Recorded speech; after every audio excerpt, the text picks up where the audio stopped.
Hello प्रिय विद्यार्थियों, आप सभी को मेरा प्यार भरा नमस्कार। आज हम फेराडे के जो महत्वपूर्ण प्रयोग हैं उनको समझते हैं। फेराडे ने विद्युत चुंबकीय प्रेरण से संबंधित महत्वपूर्ण प्रयोग किए और इस आधार प्रेरण की घटना को समझाया। जब 1820 में ओरेस्टेड ने अपने एक्सपेरिमेंट के आधार पर यह सिद्ध किया कि जब किसी चालक तार के अंदर धारा प्रवाहित की जाती है तो उसके नीचे रखी चुंबकीय सुई है वो विक्षेपित हो जाती है, जिसके कारण से ये पता चला कि धारा के कारण से चुंबकीय क्षेत्र उत्पन्न हो जाता है। इसी बात को ध्यान में रखते हुए माइकल फेराडे ने यह सोचा कि क्या इसका अपोजिट भी संभव है, अर्थात चुंबक के द्वारा धारा उत्पन्न की जा सकती है। और इसके लिए उन्होंने 1830-31 के आसपास अपने एक्सपेरिमेंट किए और इन एक्सपेरिमेंटों के आधार पर उन्होंने सिद्ध कर दिया कि चुंबक के द्वारा भी या चुंबकीय क्षेत्र के द्वारा भी विद्युत धारा उत्पन्न की जा सकती है और इस घटना को उन्होंने विद्युत चुंबकीय प्रेरण का नाम दिया।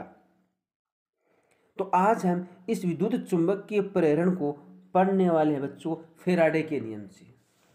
तो फेराडे का एक्सपेरिमेंट क्या था? फेराडे ने अपने एक्सपेरिमेंट में एक कुंडली ली जो कि आपको यहाँ पर स्क्रीन पर दिखाई दे रही है। ये कुंडली है जो इस प्रकार से इसमें तांबे के तार लपेटे हुए हैं और इस कुंडली को इन्होंने इस प्रकार से एक बल्ब से जोड़ दिया और देखिए इस बल्ब को फिर आगे एक धारामापी से जोड़ दिया है। ये यहाँ पर धारामापी है और यहाँ पर उन्होंने एक बार मैग्नेट, एक छड़ चुंबक ली। तो इस प्रकार ये इनका एक सिंपल एक्सपेरिमेंट था। तो इन्होंने ये बताया कि जब बार मैग्नेट और कुंडली के मध्य आपेक्षिक गति होती है तो जो कुंडली एक संपूर्ण परिपथ का निर्माण करती है इसके अंदर विद्युत धारा बहना शुरू हो जाती है।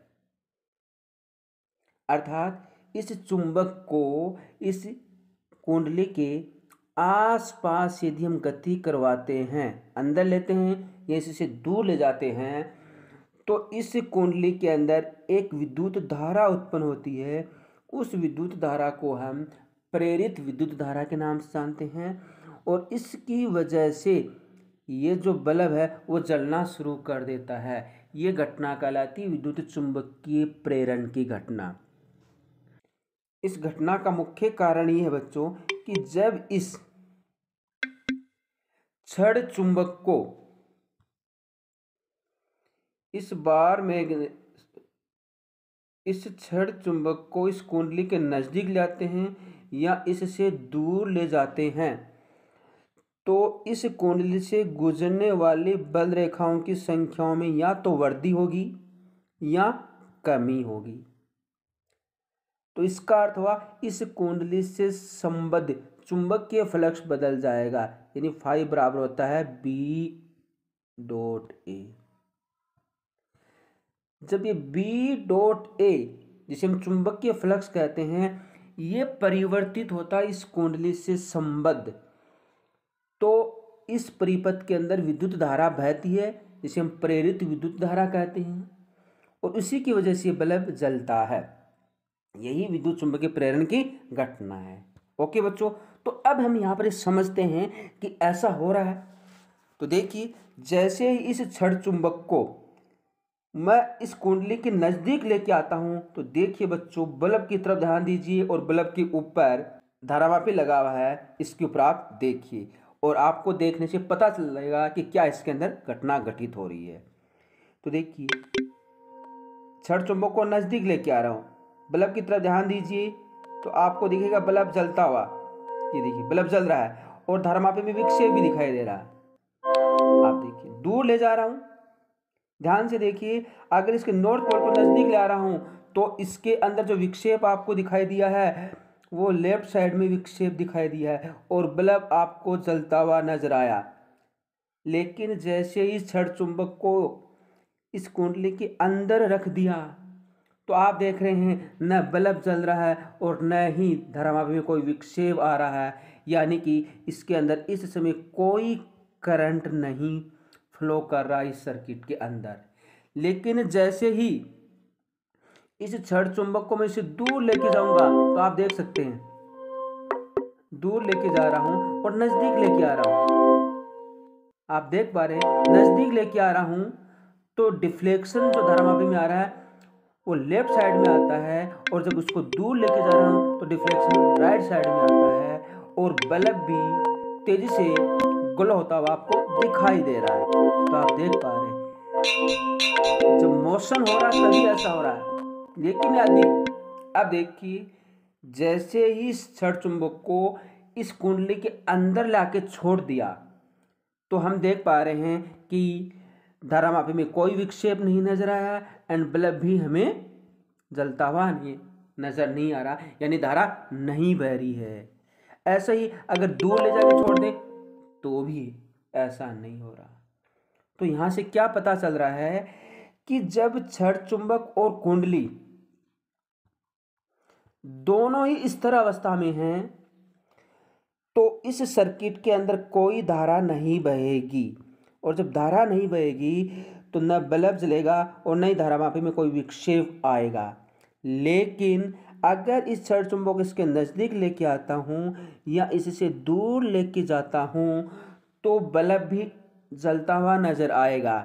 नज़दीक लाने पर जो धारामापी में विक्षेप आ रहा है वो लेफ्ट साइड में आ रहा है एंड इससे दूर ले जाएंगे तो धारामापी में विक्षेप राइट साइड में आ रहा है, यानी दोनों ही अवस्थाओं में आपको बल्ब जलता हुआ नजर आएगा। लेकिन अगर इस छड़ चुंबक को इसके पास लाके छोड़ते हैं या इसे दूर ले जाके छोड़ देते हैं तो कोई डिफ्लेक्शन नजर नहीं आता है। तो यहाँ से बच्चों आपको एक चीज़ समझ में आनी चाहिए कि जैसे ही इस छड़ चुंबक को हम नज़दीक लेके आ रहे हैं तो इसकी बल रेखाओं की संख्या में वृद्धि हो रही है। आप देख सकते हैं बल रेखाओं की संख्या मैं आपको दिखाऊं, देखिए दूर है। अब यदि इसके नज़दीक ले गए तो बल रेखाओं की संख्या बढ़ रही है। इस कुंडली से गुजरने वाली चुंबकीय बल रेखाओं की संख्या में बढ़ोतरी हो रही है नज़दीक आने पर। दूर ले जाने पर बल रेखाओं की संख्या में कमी आती है। तो इस प्रकार आपेक्षिक गति करवाने से बल रेखाओं की संख्या में परिवर्तन होता है और इस परिवर्तन से क्या होगा, इस कुंडली से संबंध चुंबकीय फ्लक्स बदल रहा है और चुंबकीय फ्लक्स बदलने से इस परिपथ के अंदर धारा बह रही है जिससे ये बल्ब आपको जलता हुआ नजर आ रहा है। तो यहां से यह हमें पता चला कि कुंडली से संबंध चुंबकीय फ्लक्स परिवर्तित होने से कुंडली में धारा बहती है और विद्युत वाहक बल उत्पन्न होता है।